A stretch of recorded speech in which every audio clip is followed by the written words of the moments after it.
সঙ্গে জড়িত, সেই জন্যই তাকে বলা হয় কারণ শরীর। সূক্ষ্ম শরীরটা, সূক্ষ্ম শরীরের 17টা অবয়ব আছে, হ্যাঁ, এই সমস্ত কিছু নিয়ে ওই সূক্ষ্ম শরীর। আচ্ছা, বা সমান মান দান এগুলো কি? না না, ওগুলো তো আছেই। এখন 17টি যে অবয়ব সূক্ষ্ম শরীরে থাকে, তার সঙ্গে যেমন মন থাকে এবং আমাদের সমস্ত জ্ঞানেন্দ্রিয়, 5টা জ্ঞানেন্দ্রিয়, 5টা যে আরেকটা কোশ্চেন আছে মনে আছে, এই বেদান্ততে সবসময় আমরা বলি না যে সাপটাকে, এই দড়িটাকে সাপ দেখছে, তখন লাইট টাইট নিয়ে আসছে, এটা তো রজগুণ যারা তারাই তো নিয়ে আসছে। ওটা ওরকম ভাবে দেখলে হবে না, জ্ঞানী নিয়ে আসছে, গুরু নিয়ে আসছেন। আপনার মধ্যে যে সাপটা আপনি দেখছেন সেটা হচ্ছে অজ্ঞান, দেখছেন কিসের উপর? দড়ির উপর। দড়ি একটা পড়ে আছে আর দড়িতে ও সাপ দেখছে। এখন পাশ থেকে কেউ আলো আনলো, তখন ও দেখলো না এটা তো দড়ি, সাপ তো নয়, এরকম ভাবে হলো। তুমি একটু সরে যাও, অন্যরা দেখতে পাচ্ছে না। এখন সেটি যদি হয় তাহলে যে আলোটা যে আনলো ওটা কে? গুরু। গুরু এসে দেখিয়ে দিলেন এটা। আর কি? আচ্ছা, তমগুণ হলে দেখতেও পাবে না নাকি, আর শব্দগুণ হলে সাপই দেখবে, দড়ি দেখবে। কথা হচ্ছে ভুলিয়ে ফেলবেন না। আমি যখন দড়িতে সাপ দেখছি তখন সেটি অজ্ঞান, তাই না? অজ্ঞান যখন হচ্ছে তখন আমি দড়িটা দেখতে পাচ্ছি না, সাপটা দেখছি। মানে এই যে মানুষগুলিকে দেখছি, আমি দেখছি কেউ পুরুষ, কেউ নারী, কেউ যুবক, কেউ বৃদ্ধ, অজ্ঞান। কিন্তু যখন আমি জ্ঞানের দৃষ্টি দিয়ে দেখবো তখন দেখবো সব এক চৈতন্যময়। ইলেকট্রিকের যে ইঞ্জিনিয়ার, সে যখন এসে লাইট গুলোকে দেখে, ওদের ইলেকট্রিসিটিটা ঠিক আছে কিনা, পাওয়ারটা ঠিক আছে কিনা, ও কিন্তু এই নানান রকমের সাইজ গুলো দেখে। আমরা কি দেখি? বা কি সুন্দর গোল গোল চৌক, সাদা, হলদে, আমরা বিভিন্ন দেখি, ও কিন্তু দেখে না। তেমনি যিনি জ্ঞানী, তিনি দেখেন সর্বভূতের মধ্যে যে চৈতন্যটা রয়েছে, আর ওইটাই হচ্ছে যে দেখে না ও অজ্ঞান। তখন কিন্তু সপ্তরজটা মনে অজ্ঞানটা রয়েছে, বুঝলেন? এটা এদিকে দাও তো, এদিকে দাও, যে বামপন্থীরা হারিয়ে যাচ্ছে। সশ্রদ্ধা প্রণাম জানাই মহারাজ, আর উপস্থিত সমস্ত মহারাজকে আমার ভক্তিপূর্ণ প্রণাম জানাই। আচ্ছা মহারাজ, যে সবসময় যেমন কথা বলিত করি, সেই প্রভাবটাও তো কিছুটা আস্তে আস্তে আস্তে মনের মধ্যে পড়ে। এবার অনেক সময় হয় যখন আমি জব করতে বসলাম, এই ঠাকুর মায়ের দিকে শুধু তাকিয়ে তাকিয়ে সমানে দেখছি, আমি নিজেকেও দেখি আস্তে আস্তে কখনো সংসারের হয়তো কিছু কিংবা কিছু না হলেও মনের মধ্যে যখন কষ্ট হয় কিছু কিছু ব্যাপার নিয়ে, কিংবা আমিও নিজে মনে করলাম যে না এইখানটায় আমি এটা ঠিক বলিনি, তাকে কথা বলতে গিয়ে হয়তো এটা আমার ভুল হয়ে গেছে, হ্যাঁ, তখন আমি মনে হয় খুব কষ্ট হয়। মনে ও জব করতে করতে বা আস্তে আস্তে মায়ের ঠাকুরের দিকে এক নাগাড়ে তাকিয়ে থাকতে থাকতে দেখি মায়ের কোলে যেন আমি মাথাটা রেখেছি, মা আমাকে আদর করে দিচ্ছে। যেমন মা এরকম চিবুক ধরে আদর করেন, ঠিক সেরকম করে আদর করে দিচ্ছেন। আবার অনেক সময় এমন হয় কোনো কারণ নেই, ঠাকুরকে ডাকতে ডাকতে, ঠাকুরের দিকে তাকিয়ে থাকতে থাকতে এত অঝোর ধারায় চোখ দিয়ে জল পড়তে থাকে। আর এই যে বালকের মতো যে অবস্থাটা আমরা দেখি, যে ঠাকুরের কথায় কথামৃততে পড়ি, তখন না ঠাকুরকে পুরো একটা মানে নিজে মনে করি যেন মা, আমি নিজে মা হয়ে গেছি। তখন একটা ঠাকুরকে আদর করতে ইচ্ছা করে, কিন্তু কখনো কখনো না না সেটা বলছি না, আপনি শুনুন, এইটা কি আমার অন্যায়? সাধনা সবার সামনে ব্যক্ত করবেন না, না না ব্যক্ত না, আমি যেটা বলতে চাইছি, এবার ঠাকুর তো বলতেন যে না উনি মহিলাদের দূরে ইয়ে করেন। এবার ঠাকুরের কাছেও ঠিক মায়ের মতো আমি ওই ঠাকুরের কোলেই মনে হয় যেন একটু মাথা রেখেছি, ঠাকুর হাত বুলিয়ে দিচ্ছেন, কিংবা ঠাকুরকে আমি আদর করছি। এইটা কি আমার অন্যায়? মানে আমার কি কোনো ভুল হবে? ঠাকুর মহিলাদের দূরে রাখতেন কে বললো? ঠাকুরের কাছে মহিলারা তখন আসতেন, তখন ঠাকুর তাদের সঙ্গে সেইভাবে কথা বলতেন। সময়টা মনে রাখতে হবে। যে সময়ে ঠাকুর, তখন মহিলারা বাড়ির বাইরে আসতেন না, পুরুষের সামনে আসতেন না।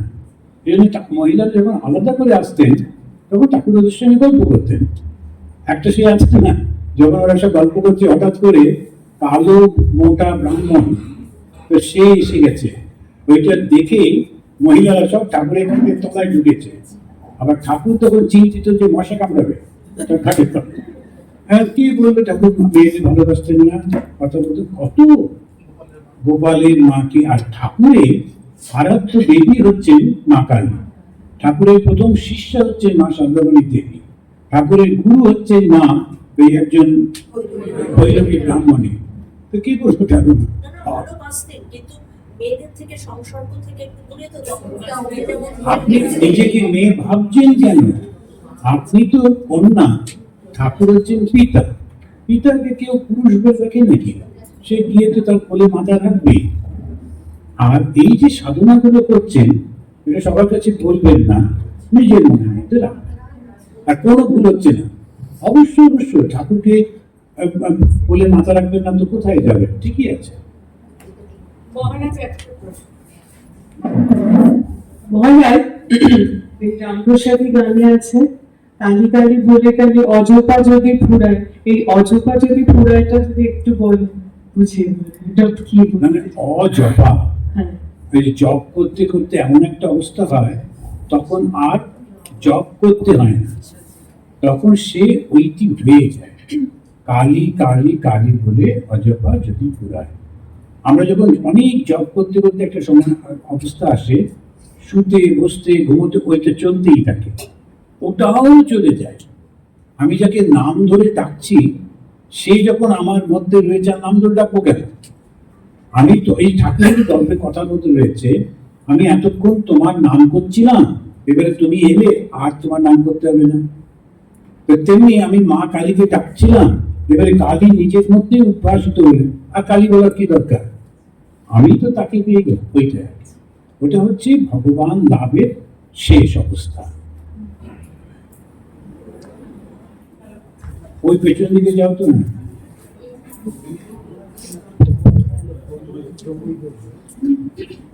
ব্রহ্মবিদ ব্রহ্মই তো বাবা। কালী বলতে বলতে আপনি কালী হয়ে গেলেন। তবে কালী হলে কিন্তু আবার এরকম হাতে কানা নিয়ে কথা বলবে। কালী মানে জ্ঞান। একটা কথা বলি, আমরা সবাই রামকৃষ্ণ সারদাময় স্বামীর ভক্ত, কিন্তু আমরা এই যে ধূপকাঠির প্যাকেট বা বিয়ে মায়ের ছবি বা এই যে আইডেন্টি কার্ড এইগুলো বা ক্যালেন্ডার, এগুলো বছরের শেষে যখন হয়ে যায় তখন তো গ্রামে ধরে ফেলতে পারি না, তাই এগুলো কি করণীয়? বিলের উপরে মায়ের ছবি। এটা খুব ভালো প্রশ্ন। আমাদের বেলুড়মঠ থেকে একটা সার্কুলার ছিল যে এই যেগুলো টেম্পোরারি, যেগুলো আমরা ফেলে দেবো, ওই রকম কাগজে বা জিনিসে ঠাকুর মায়ের ছবি দিও না। এটা আমাদের মধ্যে সার্কুলারের মধ্যে আছে। তো সেইটাই, কিন্তু কথাটা হচ্ছে এরকম তো হয় না, না লোকে তো করেই ফেলে। ওটা আপনি নিয়ে গিয়ে না জলে দিয়ে দেবেন, কোনো একটা নদীতে জলে দিয়ে দেবেন, তারই হয়ে যাবে। কারণ জল তো নিরাকার, বিসর্জনকৃত।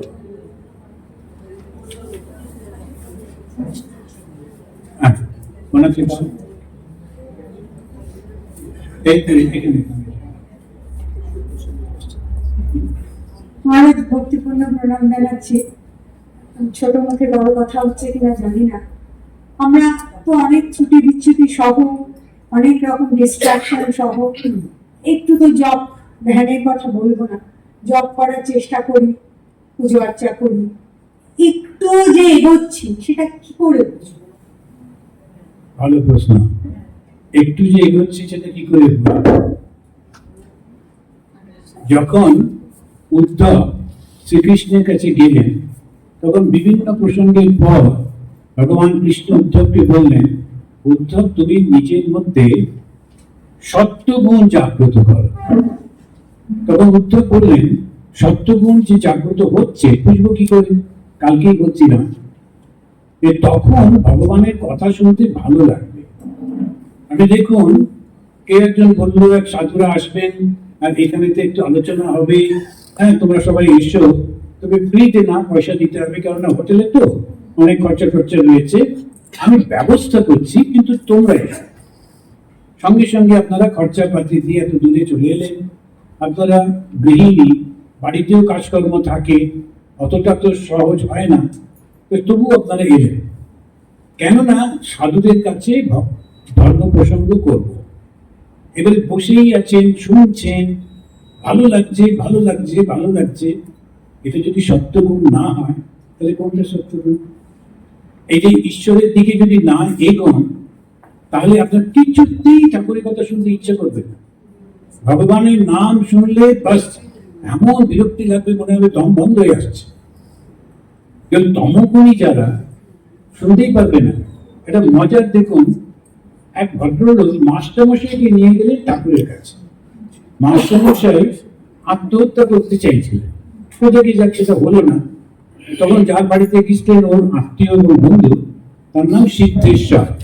আর বাঙালিরা যেমন ভালো ভালো নামগুলোকে ছোট্ট করে ফেলে, সিদ্ধেশ্বর হয়ে গেল সিধু। আমার নামের মতো অবস্থা, তো আমার নামটা একটা ভালো নাম ছিল, সবাই মিলে ছোট করে ফেলেছে। তো যাই হোক, এই সিদ্ধেশ্বর সে ঠাকুরের কাছে নিয়ে গেল, কিন্তু তারপরে আর একবারও তার নাম দিয়েছেন। ও কিন্তু ঠাকুরের কাছে যায়, ওই যে একবার দেখলো ঠাকুরের কাছে গেল, কিন্তু মাস্টারমশাই ঢোকার সঙ্গে সঙ্গে তার মনে হলো, আহা, যেন সেই মহাপুরুষ তিনি বসে আছেন, তো সুখদেব আর সব ভক্তরা শুনছে, কবে আবার আসবো। আপনার মধ্যে পূর্ব জন্মের সংস্কার না থাকলে আপনি কিছুতেই পারবেন না। আপনি শুধু না, সবাই আমরা ঘন্টার পর ঘন্টা যে বসে থাকি না, আমরা অনেকটা এগিয়ে এসছি, অনেক। তাই বলছিলাম না, এই কলি যুগে আমরা কিন্তু সত্য যুগের পথে চলেছি। শ্রীরামকৃষ্ণের আবির্ভাবের সঙ্গে সঙ্গে সত্য যুগ, আর সেই সত্য যুগের প্রথম আলোটা আমাদের উপর পড়েছে। আমরা এর থেকে পেছনে যাব না। ভাই বোন বাবা কাকা যে যা খুশি করুক, নিজে নিজে কর্ম ফলে, আমি এই চরণ ছাড়ছি না। এটাতে আমরা এই দুটি ধরে চলবো। এইটি হচ্ছে আসল। কোনো মায়া মমতা দেখাবেন না, ভগবানের প্রতি যাব, অন্য কোনো দিকে তাকাবো না। আপনি নিজে বিশ্বাস রাখবেন আপনার মধ্যে সেই সত্যগুণ জাগ্রত হয়েছে, আরো হচ্ছে। তা না বলে আমরা এখানে বসতে পারতাম না। Thank you.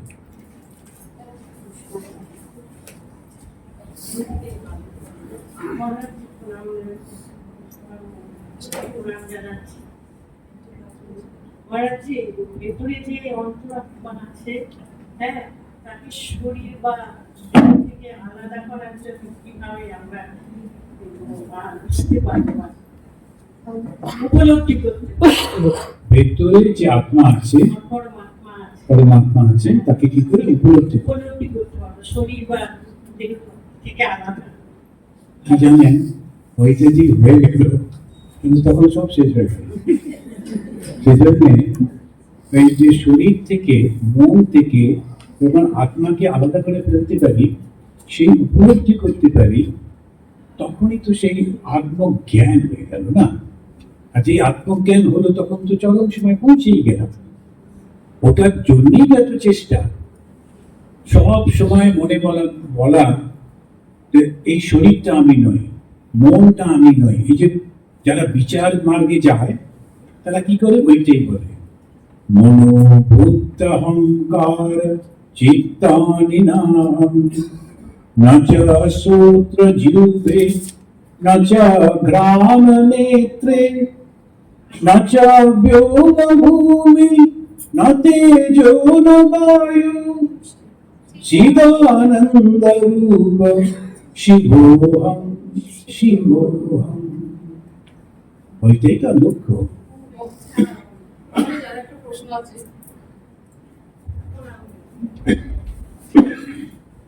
মহারাজ প্রণাম। যেমন বলছে যে শরীর জীর্ণ হয়ে, কাপড় জীর্ণ হয়ে গেলে সেটা আমরা ছেড়ে দিই, দিয়ে আমাদের পড়তে ভালো লাগে না, আমরা নতুন শাড়ি পরি, আমাদের সোয়েটারতে ভালো লাগে।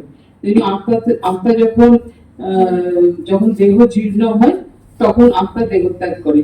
কিন্তু যখন বৃদ্ধ বয়স আসছে তখন মানুষ ক্রমাগত ভুগে চলেছে, তখন কেন আত্মা স্বইচ্ছে ছেড়ে বেরোয় না, সে মানুষ ভুগছে 10 বছর 12 বছর। এটা দেখে ভয় লাগছে, কই আত্মা তো ছেড়ে চলে যাচ্ছে না, কারণ আমি জীর্ণ বস্ত্র নতুন বস্ত্র কিনে নিলাম, কিন্তু ওই এটা হচ্ছে না। আরেকটা কোশ্চেন মনে আত্মাতে কোনো লিঙ্গভেদ নাই, কোনো লিঙ্গভেদ নাই, কিন্তু তবে আমার একটা প্রশ্ন, কোন নারীর আত্মা কি নারী হয়ে জন্মাবে বা কোন পুরুষের আত্মা পুরুষ হয়ে জন্মাবে? কেন এই প্রশ্নটা করছি, একটা নারীর যা ভালো সৎসঙ্গ শুভ বুদ্ধি শুভ কাজ, সেটা সেই আত্মার সাথে সেটা যায়, কিন্তু একটা নারীর শুভ কাজ শুভ বুদ্ধি শুভ সেটা তো পুরুষের সাথে মিলে না। পুরুষের তো আলাদা ধর্ম আলাদা কর্ম, তাহলে সেটা পুরুষের কি পুরুষ হয়ে জন্মাবে? নারীর যে সদস্যবর্গ যেটা সেটা তো নারীর আলাদা ধর্ম, পুরুষের আলাদা ধর্ম, তাহলে আত্মায় সেটা কি লিঙ্গভেদ কি করে হচ্ছে না? তাহলে এই যে আমার একটা আপনার কি ইচ্ছা পরে নারী হয়ে জন্মাতে? না, আমার সেটা না। আমি বলছি তাহলে কি নারীর আত্মা সবসময় নারী হয়ে জন্মাবে আর পুরুষের আত্মা পুরুষ? না, এটা ভগবত গীতাতে ভগবান কৃষ্ণ উত্তর দিচ্ছেন যে জীবনের একদম শেষ মুহূর্তে, মৃত্যুর ঠিক আগে আপনি যা চিন্তা করবেন তাই হবে। এখন আপনার ভেতরে যে ইচ্ছাগুলো থাকবে সেই ইচ্ছা অনুযায়ী শরীর ধারণ করবেন। যারা ভয়ঙ্কর হিংস্র হয়, লোকের উপর অত্যাচার করে, তারা পরের জন্মে যে মানুষই হবে তা কিন্তু না। এবং আমাদের উপনিষদে খুব পরিষ্কার, নাকস্য পৃষ্ঠতে সুকৃতে অনুভূতবে ইমম লোকম হীনতরম ভবিষ্যন্তি। কঠোপনিষদে বলছেন নাকস্য পৃষ্ঠ মানে হচ্ছে স্বর্গে। খুব ভালো কাজ করলাম বটে, করে স্বর্গে গেলাম, খুব এনজয় করলাম, কিন্তু যেই আমার ভাব সৎকর্মের সব শেষ হয়ে গেল, তখন হয় এই জন্ম মানে মানুষের, কিংবা হীনতরম পশু পাখি কীট পতঙ্গ কর্ম অনুযায়ী। আবার সেইটাকে ব্যাখ্যা করবার জন্য সেই গল্প নহুষ রাজা, জানা যাচ্ছে নহুষ রাজার গল্প। নহুষ রাজা এত ভালো ছিলেন, পৃথিবীতে রাজত্ব করতেন, তবে ইন্দ্রতে একটু গোলমাল করে ফেলে, অনেক ভক্ত তো বেচারি করে কি মাঝে মাঝে উল্টো টুল্টো একটু হয়ে যায়। অত সামনে থাকলে একটু ইন্দ্র একটা গোলমাল করেছে, তখন ওকে ইন্দ্র একটা পোস্ট, তবে ইন্দ্রকে সরিয়ে দিয়েছে, আর সেইখানে নহুষকে বসিয়ান, কারণ ওর থেকে আর ভালো লোক ছিল না। নহুষ পৃথিবীরও রাজা হলো, স্বর্গেরও রাজা হলো। এবারেতে ইন্দ্র দেখলো, আরে এই লোকটা তো ওখানে বসে গেল, কি করা যায়, সব জায়গায় তো পলিটিক্স আছে না, বুদ্ধি করতে। তখন ও কিছু লোককে লাগিয়ে দিল, দিয়ে বললো তোমরা গিয়ে নহুষের চারপাশে খুব সুন্দর করে ওর প্রশংসা করতে থাকো, আর প্রশংসা মানুষকে পাগল করে দেয়। নহুষের মতো রাজা প্রশংসা শুনে শুনে ওই লোকগুলোতে মুক্ত হয়ে থাকলো। এইবারে সেই লোকগুলো বলল, আপনি পৃথিবীরও রাজা স্বর্গেরও রাজা, এটা কখনো হয়নি, আপনি হেঁটে হেঁটে ঘুরবেন কেন? আচ্ছা, ওই ঋষিগুলো বসে বসে কি একটা মালা জপ করে, ওদের কি দরকার বসে থাকার? ওরা আপনার পালকি নিয়ে চলুক, বলে দিন ওদেরকে। নহুষ রাজা বলে, নাই তোমরা আমার পালকি নিয়ে যাবে। পালকি এবার এই ঋষিদের মধ্যে অষ্টাবক্রকে ঢুকিয়ে দেবে। অষ্টাবক্র এমনিতেই আটটা ব্যাংকা। তখন এই অষ্টাবক্র যখন কাঁধে নিয়ে যাচ্ছে, তখন ওটা দুলছে, ওই লোকগুলো তখন বলছে, দেখছেন দেখছেন, আপনি একটু স্থির হয়ে সুন্দর করে বসবেন, তার উপায় নেই, ইচ্ছা করে দোলাচ্ছে, আর ওই লোকটা তখন মাথা খারাপ হয়ে গেছে। নহুষ এই শুনে শুনে এত অহংকার হয়েছে, অষ্টাবক্রের গায়ে পা ঠেকিয়ে দিয়েছে, আর সঙ্গে সঙ্গে অষ্টাবক্রকে অভিশাপ দিলেন, তোমার সমস্ত কর্ম শেষ হয়ে গেল, সৎকর্ম, এবার তুমি গিয়ে পৃথিবীতে সাপ হয়ে থাকো। নহুষের তখন জ্ঞান ফিরেছে, এই রে ভুল হয়ে গেছে। তখন ওর পায়ে পড়ে বলছে, আমার বড় ভুল হয়ে গেছে, আমি এখন কি করব, সারা জীবন সব হয়ে থাকতে হবে? অন্যরাও বোঝাতে অষ্টাবক্র তখন শান্ত হয়ে বললেন, তুমি ওইখানেতে ভগবানের চিন্তা করো। এবার ভগবান যখন শ্রীকৃষ্ণ এই পৃথিবীতে যাবেন, তখন তার সঙ্গে লীলা করতে 5 ভাই আসবে, তাদের মধ্যে ভীম ওই জঙ্গলে আসবে যেখানে তুমি পড়ে থাকবে। ভীম এলেই তাকে জড়িয়ে চুপ করে বসে থাকো, ভীমকে ছাড়বে না। ভীমকে ছাড়াতে যখন কৃষ্ণ আসবে, কৃষ্ণ দর্শনে তোমার মুক্তি হবে। এখন এই গল্পগুলো শুনে মনে হয় কিরকম গল্প, কিন্তু এইগুলো দিয়ে কি বোঝায়? কোথায় ছিল দেবরাজ আর সে হয়ে গেল সাপ। সত্যি সত্যি তারপরে পরে ভীম গেল, তাকে জড়িয়ে রাখলো, তাকে ছাড়াতে কৃষ্ণ গেলেন, কৃষ্ণকে দেখে মুক্ত হলো। তার মানে প্রশ্নটা হলো কর্ম। সেই কর্ম নিয়ে আমরা পরে আলোচনা করবো। এই কর্ম নিয়ে আলোচনা করতে গেলে শরীরে জোর চাই, দুপুরে 12 করে খেয়ে নিতে হবে। বলছি মহারাজ প্রণাম নেবে। এই যে আমরা পূর্ণকুম্ভে স্নান করতে যাচ্ছি সবাই, তো এটা এটা আপনার একটা আমি ইউটিউবে দেখলাম, নিরাকারের আপনি বলেছেন যে নিরাকারকে আমরা পুজো করছি, তো সেটা তো আমরা বসে জপ করেও করতে পারি। ওইখানে গিয়ে ওই একটা তিথির মধ্যে ওই কত ভিড়ের মধ্যে ডুব দিয়ে কি কোনো পুণ্য লাভের যৌক্তিকতা আছে? আপনি এটা যদি ক্লিয়ার করেন। আচ্ছা, আপনি কখনো ক্রিকেট খেলার মাঠের দিকে দেখেছেন? যে কোনো একটা খেলা, হ্যাঁ, আর বাড়িতে বসে টিভিতে খেলা দেখা আর মাঠে গিয়ে হাজার দর্শকের মধ্যে যখন বসে আছেন না, এটা অন্য উত্তেজনা। এটা আপনি ভাবতে পারবেন না, ওই মাঠে না গেলে বোঝা যায় না। টিভিতে বসে খেলোয়াড় গুলোকে কষ্ট দেখা যায়, মাঠে গিয়ে বোঝাই যায় না কে কি করছে। কিন্তু ওই যে অ্যাম্বিয়েন্স, সব লোক চিৎকার করছে, আনন্দ হচ্ছে, ওইটা হচ্ছে কুম্ভ। আপনি ঘরে বসেও তো জব করতে পারেন, কিন্তু যখন কুম্ভে গেছেন কখনো? আমি চাই, কেন আমার এলাহাবাদে শ্বশুর বাড়ি তো, গেছেন? আমি হ্যাঁ, এখন কুম্ভে গিয়ে কিন্তু স্নানটা আমরা করি না, মাথায় জল ছিটিয়ে আগের দিন তিথির আগে মাথায় জল ছিটিয়ে চলে আসি। সেটাই বলছি কি তিথিতে গিয়ে ওরকম মাথা জল ডুব দেওয়া, এটা কি না, না, বুঝতে পারি না। আপনার মানসিকতার উপর। কিন্তু কথা হচ্ছে পূর্ণ কুম্ভে গেলে হাজার হাজার লোক যাচ্ছে, সবার একটা ইচ্ছা, ভগবান আমাকে তুমি মুক্ত করে দাও, আমাকে অমৃত দান করো। তাতেই তো একটা বিশাল না, সেটা যদি আমরা তিথির পরে স্নান করি, মানে সঙ্গমেই তো স্নান করছি, ওই নিরাকারেই তো, তাহলে আমরা ওটা আমি বললাম যে আপনার নিজের বিশ্বাসের উপর। যদি মনে হয় একদম যেতে হবে না, আপনি এমনি যারা জ্ঞানী লোক ওরা ওষুধ জানে, ওরা করে না। জ্ঞানীরা বলবো ওই দেখো এই কৃষ্ণকে নিয়ে নাচানাচি করছে, কৃষ্ণ আবার কে? তুমিই তো। আপনি মনে রাখবেন, আপনার প্রশ্নের উত্তর হচ্ছে আপনার যে মানসিকতা ভালো লাগে সেটা আপনার পথ।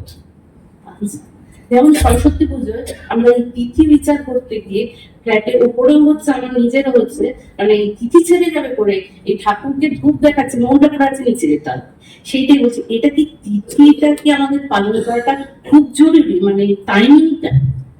টাইমটা একটা জরুরি এই কারণে, ঠিক সেই সময় এমন ভাবে নক্ষত্রগুলো দাঁড়ায়, তখন সেইটা একটা সম্ভাবনা তৈরি হয়, সেটাকে ইউটিলাইজ করলে তাড়াতাড়ি ফল পাওয়া যায়। ওইটা হচ্ছে আসল। আপনি যখন জন্মেছিলেন ঠিক সেই সময় একটা নক্ষত্রের ব্যাপার ছিল, এখানে সে সেখানে, তাদের ইনফ্লুয়েন্স আপনার উপর পড়বেই পড়বে।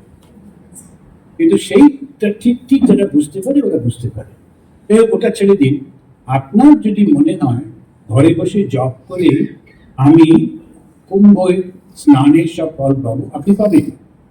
আবার যাদের মনে হচ্ছে ওইখানে গিয়ে ডুব দিয়ে পাবো, ওরাও পাবে, কোনোটাই ভুল না। মহারাজ ঠাকুর মায়ের কৃপায় এবার পূর্ণকুম্ভ করে এসেছি। বাস জল এনেছেন? জলও এনেছি। বাহ, তা ঠিক আছে। সামনের বছর যেন আপনাকে আবার দেখতে পাই, নাহলে আবার চলে যাবেন, তাড়াতাড়ি মুক্ত হবেন না। মিশনেই ছিলাম, মিশনে শিবিরেই ছিলাম, খুব ভালো ব্যবস্থাপনা হয়। এখন আচ্ছা, একটা জিনিস লক্ষ্য করছি, নারী শক্তি ঠিক আছে, পুরুষদের কোনো প্রশ্নই নেই। আবার পুরুষরা কি পড়াশোনা করছে না?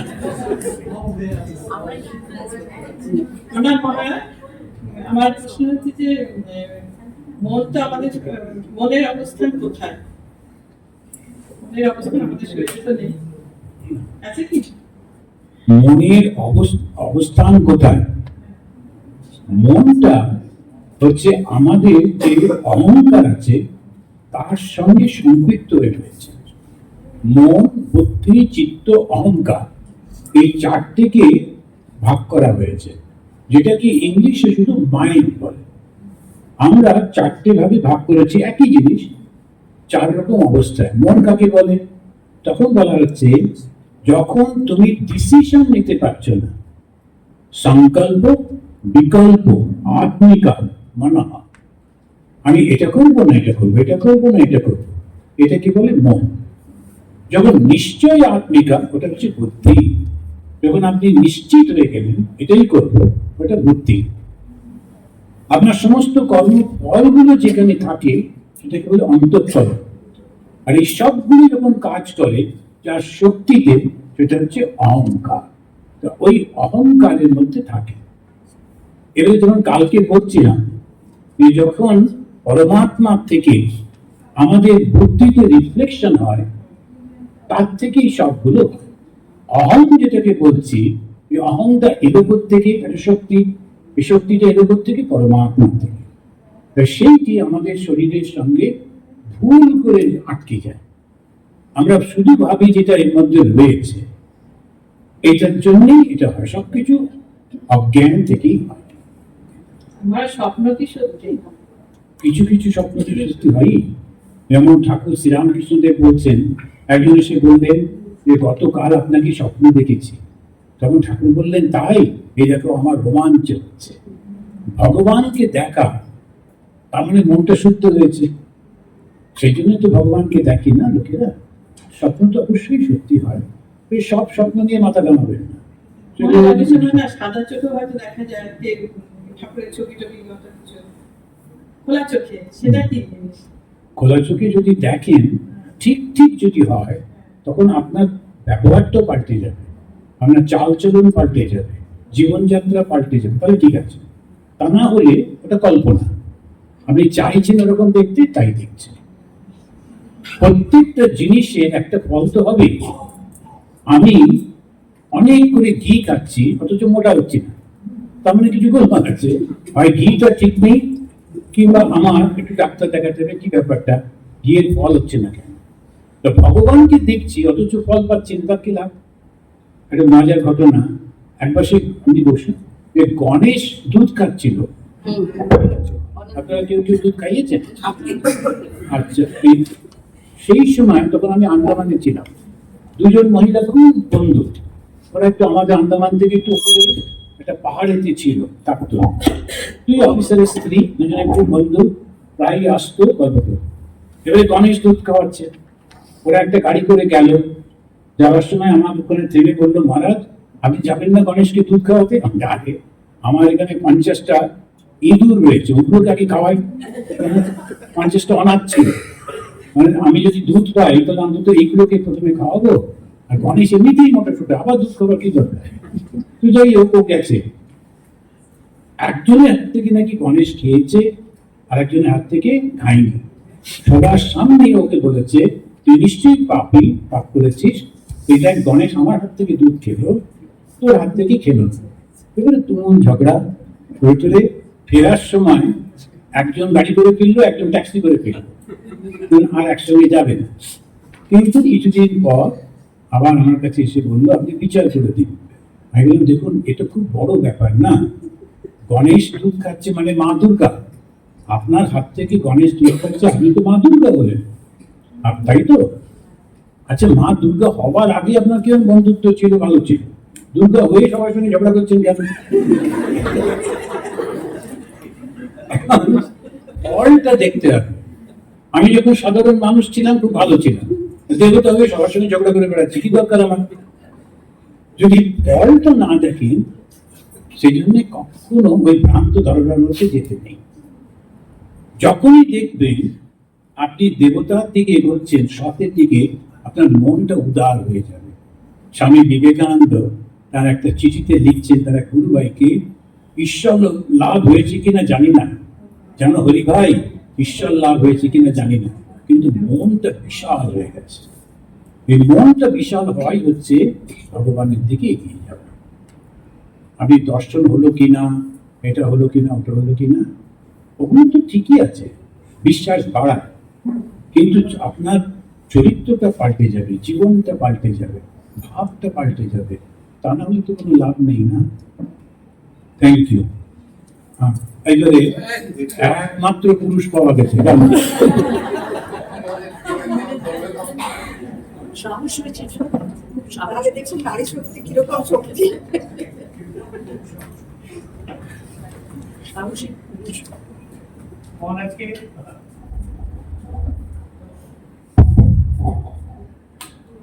পূজনীয় শ্রীমৎ স্বামী ঈশাত্মানন্দজি মহারাজকে আমার ভক্তিপূর্ণ প্রণাম এবং মঞ্চে উপবিষ্ট সকল মহারাজেরও আমার প্রণাম।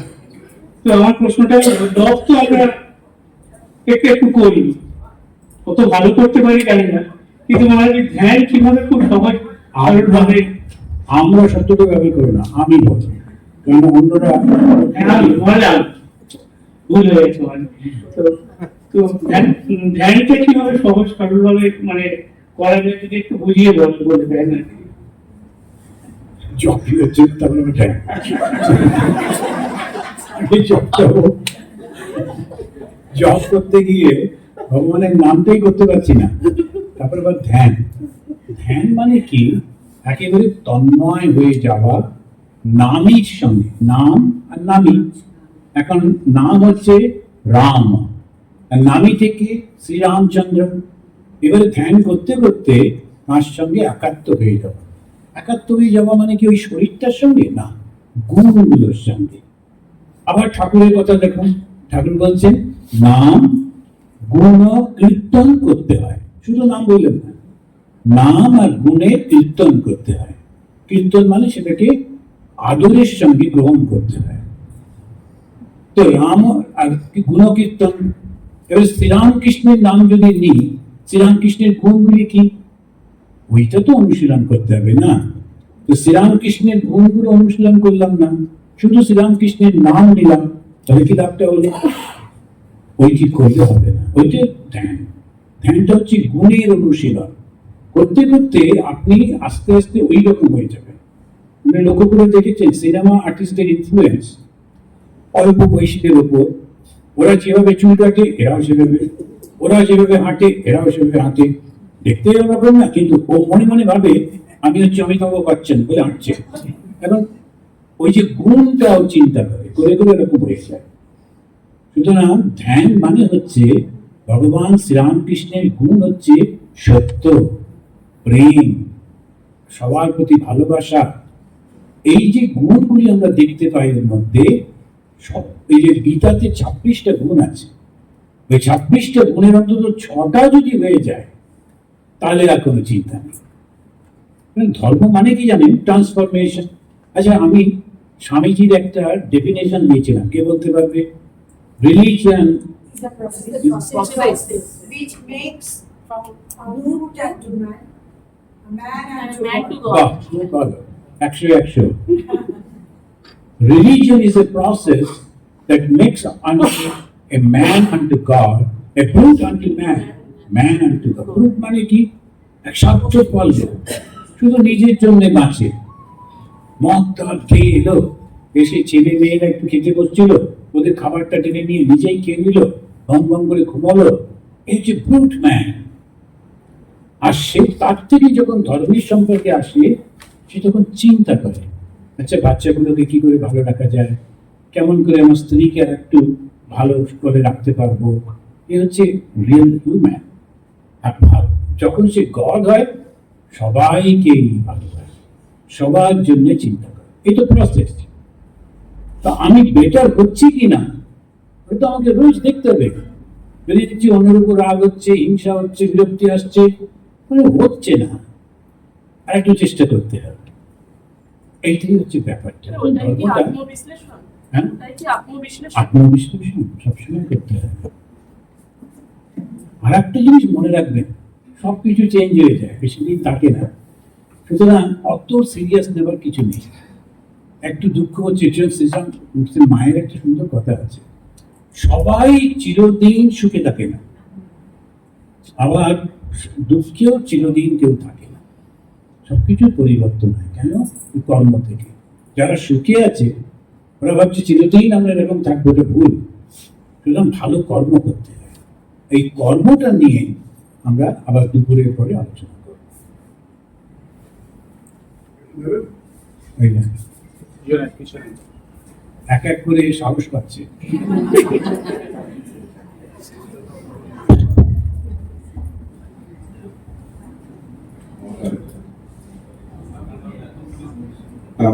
আমার প্রণাম দেবেন। আমি প্রথম এই ধরনের একটা মিটে জয়েন করলাম, আমার বয়স এখন 70 প্লাস। আমার একটা প্রশ্ন, আমরা আশা এবং স্বপ্ন নিয়ে বেঁচে থাকি, ঠিক। আর এই আশা এবং স্বপ্নটাকে বাস্তবে নিয়ে আসার জন্য আমাদের চেষ্টা করতে হয়। হ্যাঁ, ঠিক। এই চেষ্টা করতে করতে অনেক সময় আপনি সফল হন, অনেক সময় কিছুটা সফল হলেন, অনেক সময় টোটাল আপনি ডিমোরালাইজড হলেন। এই যখন আপনি ডিমোরালাইজড হয়ে গেলেন, হ্যাঁ, তখন আবার স্বপ্ন দেখতে আরম্ভ করলেন, আবার কিছু আশা মনের মধ্যে আসলো। এটা থেকে এই ডিমোরালাইজেশন হয়ে যাওয়া বা এই আশাহত হওয়ার, এখান থেকে মুক্তির কি উপায় আছে? আশা হত থেকে মুক্তি। এখন আশা তো থাকেই, আর সেটার মধ্যে যদি আমি ঠিক মতো সফল না হই তখন একটু কষ্ট তো হয়ই হয়। আমরা কি করি জানেন, এখন আমার যখন মনের মধ্যে একটা চিন্তা এলো তখন বারবার ঠাকুরকে বলি, ঠাকুর এরকম একটা মনের মধ্যে চিন্তা আসছে, কিন্তু দেখা যাচ্ছে ওটা বারবার আসছে, তার মানে হয়তো ঠাকুরের ইচ্ছা আছে। এরপরেতে নানান ভাবে চেষ্টা করতে লাগলাম যে সেইটাকে কি করে ম্যানিফেস্ট করতে পারি, ভালো করতে পারি। এবার দেখবেন চতুর্দিক থেকে সাহায্য আসছে, অচেনা লোক, অজানা লোক, তারা এসে আপনার পাশে দাঁড়াচ্ছে, একটু একটু করে সব বেড়ে চলেছে। তখন দেখবেন ওটা সফল হচ্ছে। যদি না হয় তখন ভাবতে হবে this is not my cup of tea, এটা আমার জন্য নয়, আর একটা কিছু দেখবো। সেই জন্যে কখনো সম্পূর্ণভাবে ভেঙে পড়বেন না। আমার নিজের ছোটবেলার জীবনের কতগুলো ঘটনা, আমি যখন স্কুলেতে ওই যে প্রত্যেক বছর তো একটা স্পোর্টস হতো, সব কটাতে নাম দিতাম, কোনোটাতেই পারতাম না। কিন্তু বাইরে দাঁড়িয়ে থেকে থেকে সময় নষ্ট করার থেকে ওর মধ্যে থাকা ভালো। আর বেশ একটা করে নাম্বার দেয় যে দাঁড়িয়েছি, মোটা সোটা ছিলাম, কোনোদিনই ছুটে পারতাম না। 200 মিটার রানে সবাই বেরিয়ে গেল, গিয়ে আবার ফিরে এসে আমাকে উৎসব দিচ্ছে, আমি কিন্তু শেষ করতাম। আর দাদা টাদা ওরা বকাবকি করতো, কেন নাম দিস, পারিস না। আমি বললাম না, বাইরে দাঁড়িয়ে থাকার থেকে আমি চেষ্টা তো করছি, আর খেলার মধ্যে একটা আনন্দ ওই রকম করতে। আমি তো চেষ্টা তো করছি, প্রভু তুমি দেখো যেটাতে আমি সফল হব সেইটা আমাকে দিয়ে করিয়ে নিও। ঠিক আপনি দেখবেন একটা না একটাতে সফল হবে। কেউ কেউ বিরাট বিরাট কাজ করে, আমি ছোট একটা করি, কিন্তু তাতে আমি সফল হয়েছি, পেরেছি প্রভুর কৃপায়, ভগবানের কৃপায়। ওইটাতে দেখবেন আপনার কোনো দুঃখ আসবে না। আমার একটা কথা ওই যে বলছিলাম, জগতে কোনো জিনিস পার্মানেন্ট না। লালকেল্লায় গিয়েছিলাম, গিয়ে তখনকার দিনে 10 টাকা টিকিট ছিল। 10 টাকার টিকিট দিয়ে উঠে যেখান থেকে প্রাইম মিনিস্টার ভাষণ দেয় ওখানে ঘুরলাম। যেখানে আগেকার দিনে রানীরা স্নান করতেন সেটা সেখানে গিয়ে দেখে গেলাম, সেটাকে হামাম বলে। এসব দেখে থেকে আমার তখন মনে হচ্ছিল এই লালকেল্লা দখল করবার জন্যে হাজার হাজার মারাঠা সোলজার এসেছিল, ওরা ঢুকতে পারেনি। ওই পরীক্ষার মধ্যে ওদের মৃতদেহ পড়েছিল। ওই লালকেল্লা দখল করবার জন্য রাজস্থানী সমস্ত যোদ্ধারা এসেছিলেন, ওরা ঢুকতে পারেননি, মারা গেছিলেন। এখন 10 টাকা দিয়ে আমি ঘুরে বেড়াচ্ছি, এমনকি হামামেও গিয়ে ঘুরে বেড়ালাম। তার মানে সময় পাল্টে গেলে কোনো কিছুর মূল্য থাকে না। আমি যতক্ষণ আছি, যেটুকু আমার কর্তব্য ভালো করে করলাম, I try and I am satisfied, that's all. আপনি কখনো ভাববেন না এটা কমপ্লিট করতেই হবে, এটা না করলে শেষ হবে, ওরকম কিচ্ছু নেই। আমি চেষ্টা করেছি, যতদূর পেরেছি তাহলেই হবে। সব কিছু আগে থেকে করা থাকে, যদি ভগবান কৃপা করেন তাহলে হয়ে যাবে। অর্জুন যখন কৃষ্ণ চলে গেলেন তখন তার গান্ডীবটা তুলতেই পারলেন না, অথচ কত বড় বীর ছিলেন। ডান্ডিল নিয়ে তার কত অহংকার ছিল, কিছু হয় না। এটা মাথায় রাখবেন, কোনো দুঃখ থাকবে না, কোনো হতাশা নেই। আমি চেষ্টা করেছি, বাস ওই পর্যন্তই আমার কাজ। জয় ঠাকুর।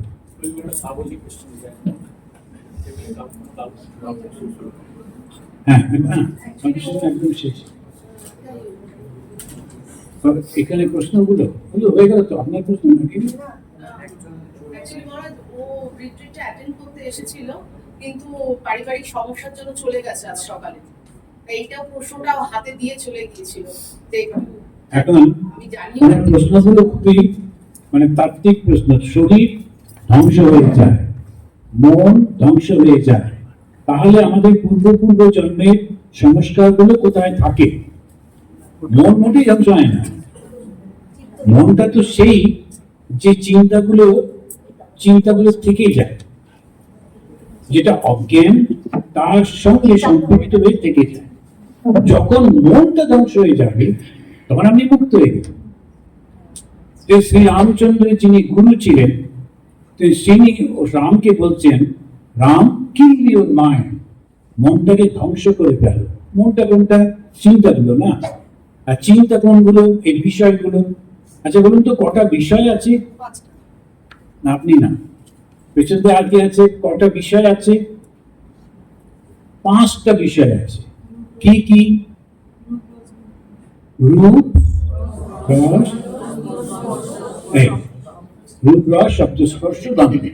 এই 5টা মাত্র বিষয় আছে। এই 5টা বিষয় আমরা ভোগ করি কি দিয়ে? পঞ্চ জ্ঞানেন্দ্রিয়। আর পঞ্চ জ্ঞানেন্দ্রিয় হচ্ছে নাসিকা, জিহ্বা আর ত্বক। এখন এইগুলো নিয়েই কিন্তু মন। যেই আপনি এটাকে স্তব্ধ করে দিলেন আর আপনি পঞ্চ জ্ঞানেন্দ্রিয় দিয়ে পঞ্চ বিষয়টাকে নিচ্ছেন না, তখন তাকে বলছে আহার শুদ্ধি। ওই আপনি এটা খেলেন না, সেটা খেলেন, ওর সঙ্গে কোনো সম্পর্ক নেই। শুধু জিহ্বা, চোখ দিয়ে খাই না, কান দিয়ে খাই না, নাক দিয়ে, স্পর্শ দিয়ে, তো 5টা আমরা আহার করি, আহরণ করি। যেই স্তব্ধ করে দিতে পারলাম তখন আর মন নেই। আর যখন মন নেই তখন চৈতন্যই শুধু রয়েছে। মনটাই তো আমাদের চৈতন্য থেকে আলাদা করে। যেই মন নেই তখন শুধু চৈতন্য। মহারাজ যে এটা যে বললেন না যে আমরা ইন্দ্রিয়গুলোকে দমন করছি, যেটা দমন, উপরতিটা আমি কিছুদিন বুঝতে পারি না। উপরতি এই জিনিসটা আমি বুঝতে পারি না। সম আর আপনি আবার এতগুলো একসঙ্গে পড়ে গোলমাল হচ্ছে। না, সম দম ওটা আবার কোথাকার? ওটা যোগে। হ্যাঁ, আমরা পড়ছি কি? জ্ঞানে। জ্ঞানী সমদম কি করে আসবে? না সম মানে তো ইন্দ্রিয়গুলোকে না, ওটা যোগে। আচ্ছা আচ্ছা, আপনি হোমিওপ্যাথির কিছু নাম বলছেন, আচ্ছা তারপরে উনি অ্যালোপ্যাথিকের কিছু নাম বলছেন, সেটা মিলবে? দুটোই ডাক্তারি। যোগে একরকম ভাবে বলে, তখন সম্ভবতম উপরতি শ্রদ্ধা। জ্ঞানের ওসব নেই, কিন্তু জ্ঞানের সঙ্গে মিলে ফেললে হবে না। ভক্তিরও ওটা নেই। সুতরাং 3টিকে গুলিয়ে ফেলবেন না। আচ্ছা, আত্মা তো নিত্য শুদ্ধ, তাহলে আপনার মধ্যে নিশ্চয়ই থাকে না কেন? বলে তাহলে বলে অনেকগুলো ডট। আর আত্মার সঙ্গে কি সম্পর্ক? কারোর সঙ্গে আত্মার সম্পর্ক নেই। আত্মা হচ্ছে সে আলোটা যেটাতে আপনি ভাগবত পাঠ করতে পারেন কিংবা নোট ফরজিং করতে পারেন, যেমন ঠাকুর বলছেন সেইটা। আচ্ছা, দ্বিতীয় প্রশ্ন, মৃত দেহের মধ্যে যখন চৈতন্য আছে তাহলে মৃতদেহ স্পর্শ করলে স্নান করতে বলা হয় কেন? মৃতদেহের মধ্যে চৈতন্য আছে, কিন্তু সেই চৈতন্য ব্যক্ত হয় না, এটা একটা জিনিস। মৃতদেহ স্পর্শ করলে স্নান করতে বলা হয়, এর সঙ্গে ধর্মের সম্পর্ক নেই, এটা স্বাস্থ্য। এখানেতে আমি যদি মৃতদেহ যখন হয় তার গা থেকে সমস্ত ব্যাকটেরিয়া বেরিয়ে ওই বিছানাটায় ছড়িয়ে থাকে, এবারে স্পর্শ করলে আপনার মধ্যে এলো। সেই জন্য বলছে একটু যে নদীতে গিয়ে স্নান করা ভালো, স্নান করে তারপরে বাড়িতে আসা ভালো। এমনকি আগুন স্পর্শ করতে হয়, ব্যাকটেরিয়া গুলো তখন মারা যায়। এটা কিন্তু সম্পূর্ণ হাইজিন, এর সঙ্গে এর কোনো সম্পর্ক নেই। আগেকার দিনে জন্ম হতো বাড়িতে, মৃত্যু হতো বাড়িতে। সেই কারণে বলা হতো যে যারা যে বাড়িতে জন্ম হয়েছে বা মৃত্যু হয়েছে তোমরা মন্দিরে এসো না, কারণ তখন মন্দিরগুলোই ছিল কেন্দ্র, সবাই ওই মন্দিরে আসতো। যদি তুমি আসো পাড়ার লোকেদের মধ্যে ওইটা ছড়িয়ে পড়বে, তাই বলা হতো 13 দিন 15 দিন 17 দিন তোমরা অশৌচ বাড়ির থেকে বাইরে কোথাও যাবে না, মন্দিরে তো নাই। এখন তো মৃত্যু হচ্ছে হসপিটালে, সুতরাং মন্দিরে না যাওয়ার তো কোনো কারণ নেই। তো একজন শিকাগোতে একজন ভদ্রমহিলা আমাকে খুব উত্তেজিত, শিকাগোতে যে পুজো হয় বিরাট বড় মন্দির, কিন্তু মন্দিরের পুরোহিতরা তো ইন্ডিয়া থেকে নিয়ে গেছে, ওরা তো সেই পুরো প্রাচীন ধারণা। ও বলছে আমার কাকা মারা গেছে বোম্বে হাসপাতালে, আমি সেটা বলেছি বলে আমাকে এখানে শিকাগোয় মন্দিরে ঢুকতে দিচ্ছে না। বলছে না 13 দিনের আগে ঢুকবে না, কিন্তু ওটার সঙ্গে এটার কোনো সম্পর্ক নেই। কারণটা বুঝতে হয়। ধর্মটার মধ্যে দিয়ে একটা খুব সুন্দর সিস্টেম চালু করেছিল যাতে রোগটা ছড়িয়ে না পড়ে। তো এই মৃতদেহ স্পর্শ করলে স্নান করতে হয় তোমারই স্বাস্থ্যের কারণে। জগতের থেকে আঘাত পেয়ে দুঃখ পেয়ে তবেই তো জগৎ থেকে দুঃখময় অনিত্য বোধ হয়। তাহলে এই অনিত্য জগতের প্রতি ভালোবাসাটা আসবে কি করে? না এলেই ভালো, কিন্তু এসেছে বলেই তো বেঁচে আছে। এখন দুঃখটা পেলেও মনে হয় আচ্ছা ও দুঃখ দিয়েছে বলে কিন্তু এটা ঠিক আছে, ছেলে আমার সঙ্গে কথা বলে না কিন্তু নাতিটা ভালো বলে আমার তখন আশায় আশায় বেঁচে আছে। আশায় আশায় না আমরা বাঁচি। একটা আঘাত পাই মনে হয় আর একটা ঠিক আছে, আর একটা আঘাত পাই মনে হয় আর একটা ঠিক আছে। সেই জন্যই তো বলছে এই জগৎ কোনো দিন তোমাকে আনন্দ দিতে পারবে না। কিরকম আনন্দ? চিরন্তন আনন্দ। কিন্তু আনন্দ দেবে না তা তো নয়, ছোট ছোট আনন্দ তো দিচ্ছেই।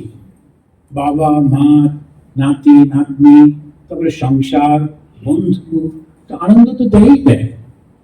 যার সঙ্গে খুব ভালো মানে একটা বিয়ের সম্পর্ক, তাকে দেখলে তো ভালো লাগে, আনন্দ তো হয়, কিন্তু চিরন্তন নয়। আমরা যে আনন্দের কথা বলি সেটা চিরন্তন। তো সেই জন্যই বলছে যে এটা আসক্তিহীন ভালোবাসা কি করে আসে। এখন প্রথমত ভালোবাসতে হবে, তারপরে মনে করতে হবে আমি ওর থেকে কিছু চাই না। আজকে এই আলোচনাটা এখন শেষ করব শ্রী শ্রী মায়ের একটা ঘটনা দিয়ে। আমি পড়িনি কিন্তু আমি শুনেছি, অথেন্টিসিটিতে আমি জানি না। ছোট্ট একটি মেয়ে সে মার কাছে আসতো বাগবাজারে, এসে মাকে খুব ভালোবাসতো। এবারে মা ঠিক করলেন যে জয়রামবাটি বেড়াতে যাবেন, ও মেয়েটি কান্নাকাটি করছে, মাকে ছাড়বে না। তখন মা ওকে বোঝাচ্ছেন তুমি কি আমাকে খুব ভালোবাসো? বললো হ্যাঁ। কতটা ভালোবাসো? এই বাচ্চারা যেমন করে, দুটো হাত ছড়িয়ে দিয়ে বললো এতটা ভালোবাসো। তখন মা বলেন বাহ খুব ভালো, তো কি করে বুঝবো তুমি এতটা ভালোবাসো? মেয়েটা উত্তর দিতে পারছে না। আমি তখন বুঝবো তুমি আমাকে এতটা ভালোবাসো যখন তুমি সবাইকে ভালোবাসো। দেখুন কিরকম স্টেপ বাই স্টেপ, বাচ্চাটাকে না আমাদের জন্যই করছে। সবাইকে যখন তুমি ভালোবাসবে তার মানে তুমি আমাকে ভালোবাসছো। মা মানে কি? দেবী। মা হচ্ছে সেই দেবতা, যখন আমি সবাইকে ভালোবাসি তাকেও ভালোবাসা হয়ে যায়। এবারে মা বললেন আমি কি করে বুঝবো যে তুমি সবাইকে সমানভাবে ভালোবাসছো? তোমাগুলো কি করে আমি প্রমাণ করবো? মা আর একটা কথা বললেন, যখন কারো কাছ থেকে কিছু আশা করবে না। আমি দিচ্ছি মানে কিছু একটা আশা করছি, তাহলে ভালোবাসাটা ছোট হয়ে গেল। কেউ যদি বেশি কিছু দেয় তখন মনটা ওর দিকে চলে যাবে। আমি ভালোবাসবো কিন্তু কারোর কাছ থেকে কোনো কিছু আশা করব না। এই হচ্ছে নিঃস্বার্থ ভালোবাসা, এটাই হচ্ছে ভগবান। জয় ঠাকুর, জয় মা, জয় স্বামী।